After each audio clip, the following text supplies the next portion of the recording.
Hi, it's Stephanie. Welcome to Ageless. I'm so glad you're here.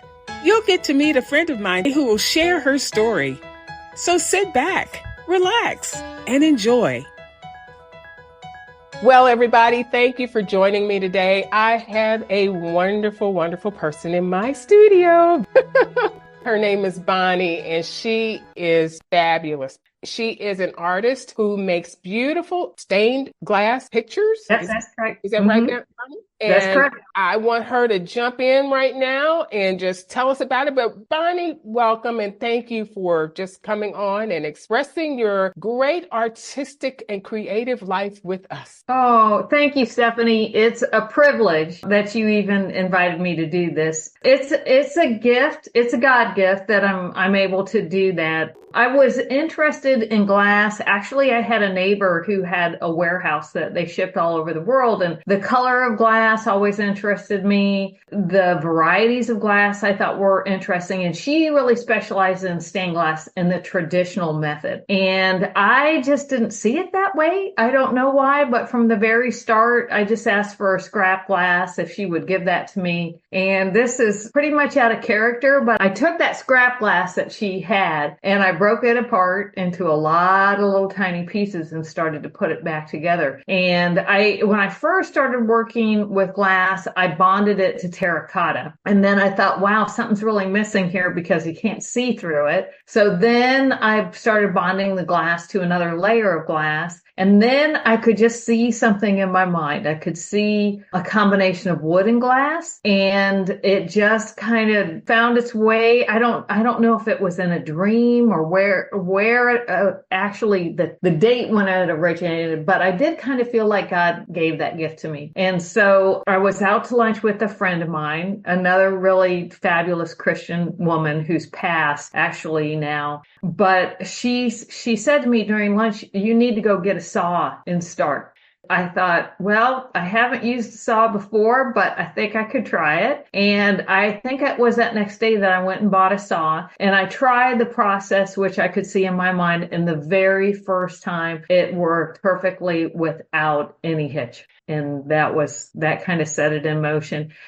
And so I'll be honest with you, I really didn't have the desire to become an artist. I'm not formally taught. And once I came up with this design concept, I started to show it and actually was privileged to show it in some very large shows, and probably about 100,000 people had seen it, and no one had ever seen it before, is what they told me. And I thought, surely there's nothing new under the sun. And so I taught myself how to write a patent, and I patented the process. At the time that my patent was granted, they did an international search and they could not find it internationally. I'm not sure if I'm the only one in the world, but it's certainly a gift to be able to do it. So it really is a balance between wood and glass. I take a sheet of wood, I sketch on it, then I drop a drill blade. I know this all sounds kind of strange, but I'm fairly handy. And so I drop a drill in it, and then I drop a saw blade into it, cut the design out. It's bonded, it's sanded, stained, and sealed if necessary, then bonded to another sheet of glass. And then it's almost like an inlay of the stained glass. I use very small pieces. I set it with surgical tweezers. Then the whole process is grouted, and then it's interior lit with LED lights. And when I sell it to my clients, it comes with a remote control and you can control the lighting. Wow, that takes a lot of time. Yes, very time consuming. How long would you say one piece would take to create and finish? My standard large pieces take about 2 months from start to finish. The piece, it goes through stages. And so once one stage is completed, sometimes it'll take 24 to 48 hours for that piece to have to set before I can move on to the next stage. Do your clients give you an idea, or do you say, hey, this is what I have and we'll go with that? Both. I had a very interesting client whose father owned a circus, and he and his wife ordered some really interesting pieces from me. They were extremely difficult. I didn't know that when I agreed to it. One was a panda, another one was a zebra. It's very difficult to work in monochromatic glass, but because the glass that I use is often iridized or reflective, I'm able to create depth in the work I do. I love that.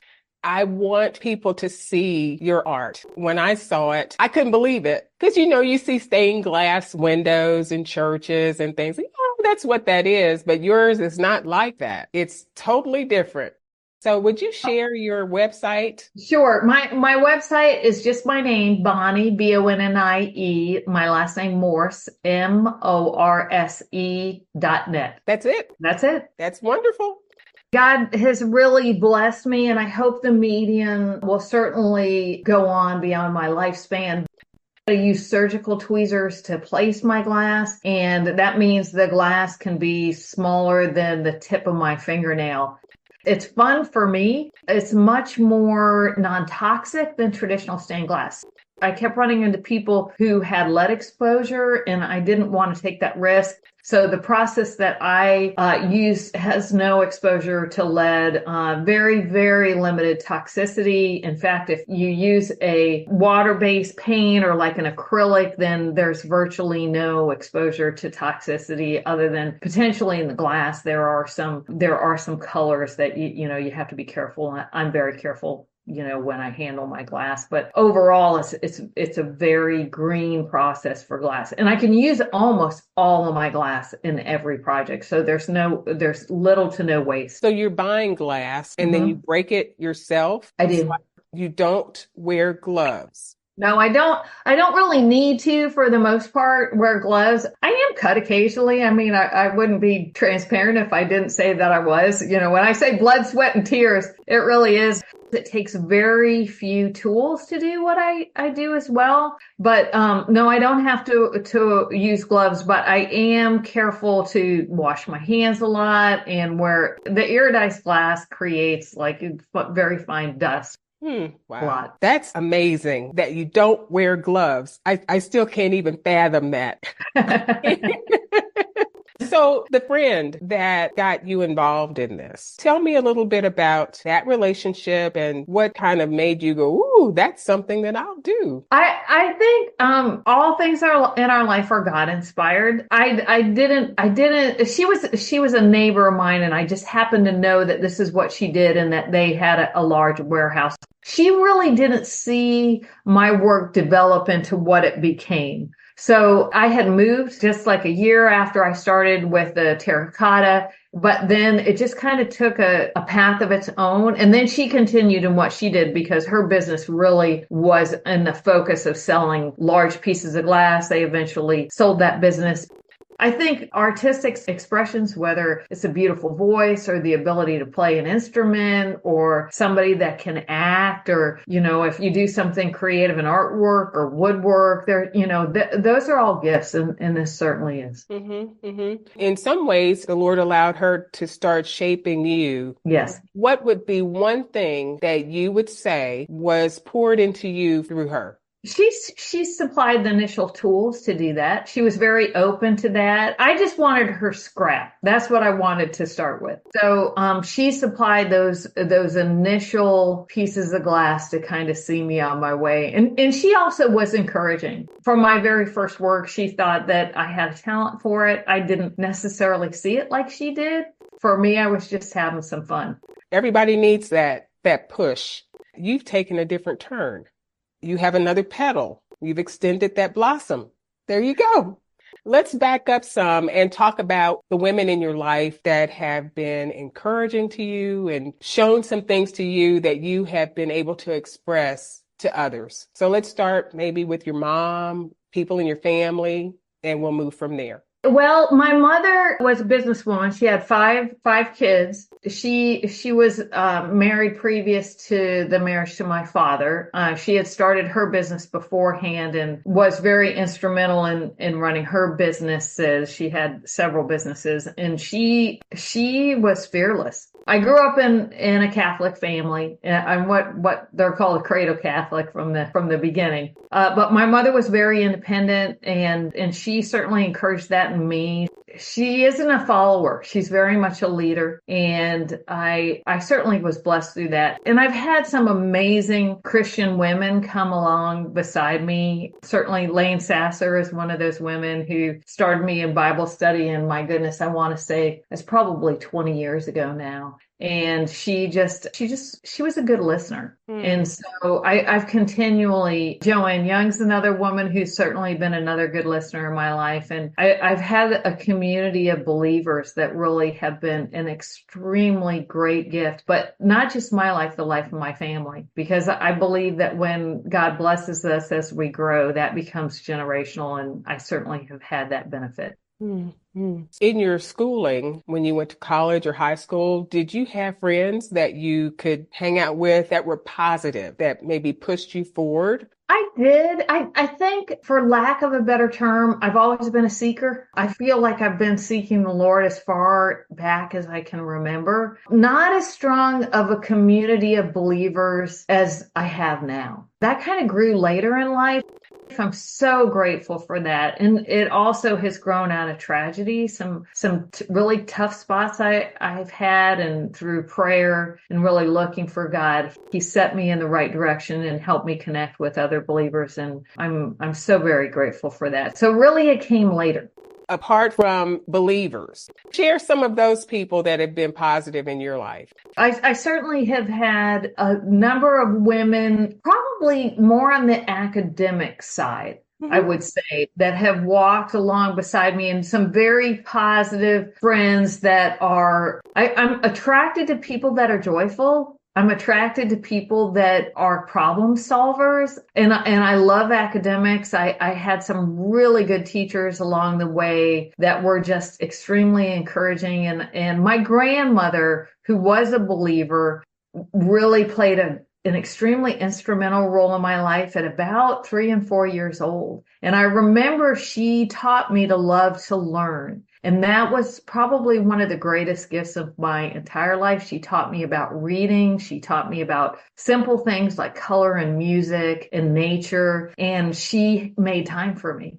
I think that is such a gift that we might be missing in our current culture. Just simply stopping and taking the time to pour into our youth, and just giving them the opportunity to develop their resources. So she taught me about being resourceful. She taught me about being quiet. She taught me to learn to love to learn. And that was certainly a gift I tried to share with my children as well. Hmm. We're talking about glass pieces. I love that, because when you said you break up the pieces of glass and you put those pieces together and then you use, I'm thinking bonding glue. Is that right? Or Yes, something? it's a bonding agent. Yep. And it's non-toxic. Yeah. Isn't this what we want when we talk about relationships? Bonnie, when you're with people, you make that happen. I've seen it. I've seen you put people together from all across the country, some who've never seen each other in person, but yet we're sticking together and we're one spirit. How would you say friendships are like broken pieces of glass, bonded together, and hopefully not non-toxic? Very good, Stephanie. My goodness. Okay, so my glass work is a spiritual experience, and I think people are like that. We're broken. We just simply are. And when we start to see what joins us together, certainly through Christ, we can take the broken pieces and they have meaning and value. And the more that we open ourselves to the unity that is underlying us all, the more opportunity we have to build bridges. And there are so many bridges, and there's so many fantastic women. There's just a lot of fantastic people in the world, but when we focus on what joins us and not what divides us, then there's something very special. And I think, at least in my heart, I feel like Christ points towards that. And we are extremely blessed. I mean, all of our women are different, and they bring such a beautiful tapestry together. It's funny when I think about it. I see color. Maybe that's just how I am, but I can see like a thousand different jeweled colors and facets of people drawn together for a shared commonality. And we point towards that. There's very little that divides us. I love how we can have the opportunity to keep pointing towards what is good and valuable for all of us. And that's really universal. We're blessed through a Bible study, but that can be life in general. And I think it's actually good. It's a benefit of Zoom and the internet or any opportunity to take us from far away and take the time to talk and think about what joins us. Hmm. How would you say friendship is an art, or the building of a friendship is artistry? How is friendship artistry? Well, I will tell you I'm constantly learning.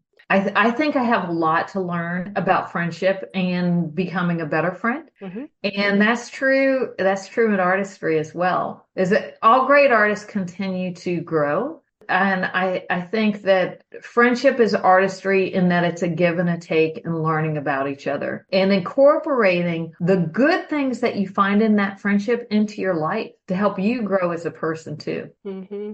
Do you think it's important to have friendships in your age group, or should you branch out and just invite women into your life no matter what age? I think we need to invite women into our lives no matter what age. And the reason that I maybe feel so strongly about that, especially at the point where I am right now, as I see my children being married and their life starting and their families, we need to stay in touch multi-generationally for sensitivity, compassion, understanding the challenges that the generation behind, the younger generation faces, as well as the older generation and what they struggled with as well, because we're just seeing the small snapshot of time that we are in right now, but have been greater challenges before us and there are greater challenges behind us. And for us to instruct our daughters and listen to our mothers and our grandmothers and share that wisdom, we do need to be timeless. We need to build a bridge. Hmm. I know you and your daughter have a very special bond, but how, do you guys keep that bond clicking? Well, it's funny that you mentioned that because she was traveling. She travels quite a bit, and she just called me the other night, and she was in a city, and I think she had a break before she was getting some reports done. And I think it's just squeezing in that time to talk to each other in those extended conversations. I'll be honest with you, I wish I had more of her. I mean, as for our children and our parents, and that's another wisdom certainly that I've gained through friendship is, this time is so valuable and treasured. And so, I think it's taking the time to reach out, and she's coming to our home, her and her new husband this weekend, as well as the other married couple, my son and Wonderful. right. So I love that. But I think it's just all of those. My son called me on his way into work in San Diego this morning. We're in a different time zone, but he has to leave at a, really early time of the morning. I was on my way to somewhere. He knew that it would be in a window of opportunity to speak. So we just try to squeeze that time together whenever we can get it. Isn't it more than a blessing when you can connect with your children and they're willing? It's like they want to do it. Once your children get to be a certain age, they will still be your children, but you develop a different kind of relationship. It's almost like a friendship with them. And I'm so thankful for my kids and the relationship that I have with them. And, I look at other families and it's sad when you don't see that connection that could be had, but it's not there. I think you bring up such a good point. I think we have to understand how much we need each other. And I especially see it in this generation because both my children work remotely, but that's not uncommon to their age group. And I see that separation of family and how our children are struggling. And it is more the rule, unfortunately, right now than the exception. Mm-hmm. And we need our parents and we need our siblings, and we just have to push through those barriers that happen and understand the value of those relationships. Yes, friendships are super important. How would you classify a good girlfriend? I would classify a good girlfriend as, and this goes both ways, someone who will listen, someone who looks for the greater good. My husband and I have the privilege to mentor some couples that are getting married. one of the things that I've said before, and I was fortunate enough to have a girlfriend like this, is your good girlfriend is that girlfriend when you go to her and you're kind of upset with your husband and she turns you around and tells you to go back home and fix that relationship. That's a good girlfriend. That's the person who looks at the whole picture and says, this is what's really healthy and good for you. So somebody who listens, somebody who understands your heart, somebody who loves your family and all the good things that comes with that. Someone who makes room for you to grow. And, you just pick up the pieces when you get back together. It seems like no time has passed. So you can be transparent with your real girlfriend. And that's what I love about the people that I've met. You won't have 1,000 of them because you don't want 1,000 of them, but you just want a couple in your life where you can be yourself and they will accept you, good, bad, perfect, whatever you want to classify yourself at that day. They will love you where you are. I think that's very true. And I also think that the truth, that we undervalue the truth. And there's not very many people that have the courage to tell you. And I mean that in truth and love, not in a harsh criticism sort of way, but this is really the direction that you want to be on right now. And I think many of our relationships lack the maturity to be able to do that. And I'm grateful for the people in my life that have been honest with me and truthful when I've needed it the most. Another question with your mom, I know that you see her often. What's some fun things that you do with her to keep your relationship moving forward? Well, I've taken to playing cards with her lately, which is she's from the Midwest. Women from the Midwest love to play cards. And my mother just really loves to visit. And, wait. Where in the Midwest? Michigan. Oh, okay. I'm from Missouri. So that's why I just wanted to know Midwest. She's a great person. She is a typical Midwesterner, and she after COVID, when my father passed, my mother, she's in independent living, so she has an apartment and everything, and I see her frequently during the week. But a lot of times, she loves her grandchildren, time to spend with her grandchildren or out to lunch or play cards. And I think just doing life together. What one trait would you say you picked up from your mom? Okay, that's interesting. I would say interested in business. I always have been fascinated how people create a business, how people launch their business, how people are competitive in their business. My mother was a really hard worker and she was a go-getter. Yeah, I'd say she definitely passed that on to me. Wow. You are your mom because you are very, very detailed. You push forward, you keep things moving. I mean, I've seen so many of those traits and I don't even know your mom. That's amazing. You would like her. At 87, she's still moving pretty quick. She continues to amaze me. How would you say you've poured yourself into the lives of other women? I try to be an encourager. I think that I'm a connector. That's one of my personality traits. I like to take women and it's always a privilege to have that relationship myself with them, but I also like to introduce them to other women and opportunities that might be good for them. Mm-hmm. That's kind of something that I really enjoy. I love to see women expand themselves academically, to learn new things, that type of thing. There's a homeless shelter here for women and young children that I really enjoy involvement with that as well.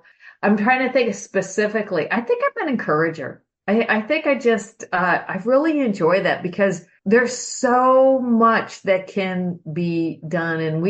And sometimes life feels heavy, like we just can't move forward. And if we just keep helping each other and guiding each other, there are great things that we can do. And not just outside your home. I mean, also within our homes to celebrate our family and what we can pour into them and what good that does in the world. I think that's a whole nother aspect of our lives that we can enjoy more and encourage each other more, especially as women of faith, to pour into those relationships. And what a beautiful and fruitful thing that is. I keep seeing the stained glass pieces, the things that you were just talking about. All of those things are coming out of that glass. You have so many different parts of your life that have knit together and fit together, and you've painted such beautiful pictures in the lives of people. When you were talking about connecting women, I was sitting here thinking pieces of glass, she's connecting. She has these pieces for herself, but she's willing to give those pieces away to others. Yeah, I'm just seeing this all play out in front of me. So thank you for sharing. That's really a nice picture. Everybody has a lot to offer. God created us all differently and all beautifully. If you would, please share with us how you came to know him and how you're sharing him with others in your life. It's interesting that you say that because I had a tender moment that I thought about. I think I was about 4. I was at a vacation Bible school, and it was in New Hampshire where my family used to go in the summer. I could still remember the songs that we sang and how much I loved it. And I think that I've had some people come alongside me and pour their faith into me and really be good listeners. And I want to share that. The community of Christ is such fertile ground. Joanne Young called me towards the end of COVID, or maybe it was the middle of COVID. I think she has a better memory for detail. And I thought, you know what? We could use Zoom for a Bible study. And she said, you need to do that.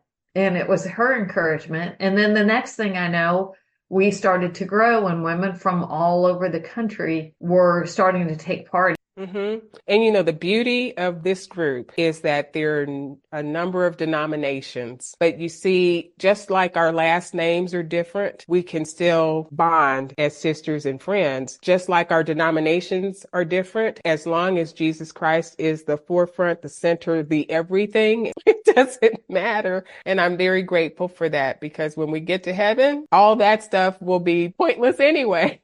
One table where we are all seated at one table. How would you define the word ageless? I would define the word ageless as seeing the potential and beauty of people at all stages. Ageless is we collectively, we just keep waiting for ourselves to get perfect. Hey, it's not going to happen on this side of the grass. It's just not going to.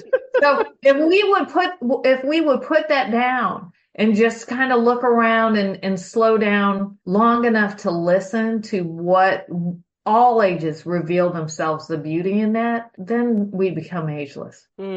That's good. So if I walked up to you and said, Bonnie, you are simply ageless today, how would you reflect that ageless, gorgeous smile? I think of ageless as classic. That's timeless beauty. Yeah. It's just being yourself. It is authenticity. Isn't that a great thing? Flaws and all. Imagine that, Stephanie. I know. Who would think that? all these wrinkles I'm trying to get rid of, right? No, just flaws and all. Let's just bring it. Let's just bring it and see what happens. We need to surround ourselves with people who are embracing who we are. Not what we look like, not what number we are, not how much money we have. Just embrace us as a person, a sister, a friend. What do you think about that? I think we're all looking for Christ. Isn't that what Christ says? I think our society is constantly telling us that things that are less than perfect, but I see what it's giving us. We are overfed and undernourished. My goodness, there's just such beauty, isn't there? There's such beauty. Just slow down and open our eyes to that. It's being in the present. It's stopping long enough to be right there in the present. Again, I'm seeing your stained glass. We're all pieces of stained glass. We're all broken pieces that God knits together and makes this beautiful family picture. We have to relate. We're called to love one another. That's part of the vertical relationship as well. And maybe that's really a gift of my artwork, is that I get a little bit of perspective of understanding creating. Certainly not in any level like the creator does, but of creating and seeing how things fit together and things that other people would throw away and they might not see the value of that, and how I do have the opportunity to bring that together and appreciate the very smallest to the largest piece and what that means in relationship to each other. There's value in relationship. There just is. Absolutely. And it's in every last one of us. And some of us who are the most flawed are the most beautiful too. I don't think one person is really more beautiful than another. I think it's undiscovered beauty. Bonnie, you have just been such a joy. Here's a fun question for you. If you were a spice, which one would you be? And then how would you take that spice and pour it on other women to just encourage them and make them more of what God would have them be, to enjoy this life and live it vibrantly? I'd say I'm probably a spice like vanilla. I know that sounds so plain, but I like vanilla because it just adds a little something. You can take vanilla and you can add something to it. I'll pick like vanilla ice cream. You could add blueberries or strawberries or pecans or chocolate to it. I think just bringing something that is simple to people, I think we don't need to complicate it. I've seen stained glass, as I said before, but just listening to you, I can see God taking that glass and breaking it up and moving things around, getting rid of the old pieces and putting in the new pieces and bonding to knit them to the next person and the next person, and growing his family into one big, beautiful picture. I've never seen life like this in your artistry, but now I'll see it in a different light. The breaking up, the bonding, the putting together. And that's how God puts his family together. We're all broken pieces knit together by the Lord Jesus Christ. Amen. Thank you. Thank you for joining me today, Bonnie. I really, really appreciate you being here. It was a pleasure. Thanks for the privilege. You are so welcome. Hey, my friend. Thanks for joining me today on Ageless and for being an amazing part of this journey. Don't forget, you have been fearfully and wonderfully made. Go out today and live this life vibrantly. Until next time, bye for now.